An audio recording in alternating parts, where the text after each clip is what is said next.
ছেলের সঙ্গেই কেক কেটে জন্মদিন উদযাপন অপু বিশ্বাসের।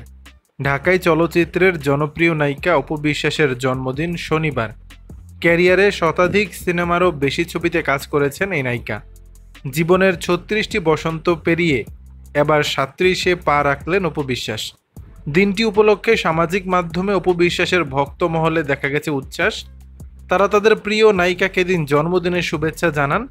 তবে জন্মদিনের শুরুর প্রহরে নায়িকার জন্য একটি বিশেষ মুহূর্ত আসে, কারণ এ সময় তার একমাত্র ছেলে সন্তান আবরাম খান জয় মাকে কেক কেটে জন্মদিনের শুভেচ্ছা জানায়।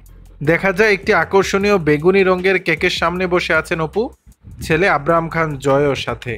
এ সময় মাকে শুভেচ্ছা জানায় সে, বলে ওঠে, মম হ্যাপি বার্থডে। এরপর অপু ছেলেকে আদর দিয়ে কেক কাটার আয়োজনে চলে যান।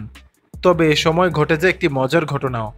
ছোট আবরাম কেকে থাকা মোমবাতি ফু দিয়ে নেভাতে পারছিল না, তাই বারবার ফু দিচ্ছিল। পরে অপু এক ফু দিয়ে মোমবাতি নিভিয়ে দেন এবং হেসে ওঠেন, বলেন, চলো এবার কেক কাটি। এরপর কেক কাটেন তারা, একে অপরকে খাইয়ে দেন। এই ভিডিও অনুরাগীদের মাঝে ব্যাপক মন কাড়ে। তারকারা থেকে শুরু করে ভক্তরা মন্তব্য ঘরে সমানতালে অপুকে শুভেচ্ছা জানান, ভালোবাসায় ভরিয়ে দেন মন্তব্য ঘর। উল্লেখ্য, অপু বিশ্বাসের প্রকৃত নাম অবন্তী বিশ্বাস।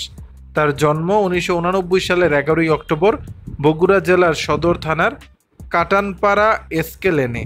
তবে বর্তমান সময়ে শুধু অভিনয় ছাড়া বর্তমানে ফটোশ্যুট এবং বিভিন্ন ইভেন্টে যোগ দিয়ে ব্যস্ত সময় পার করছেন তিনি। দর্শক, বিষয়টি নিয়ে আপনাদের মতামত জানাবেন নিচের কমেন্ট বক্সে।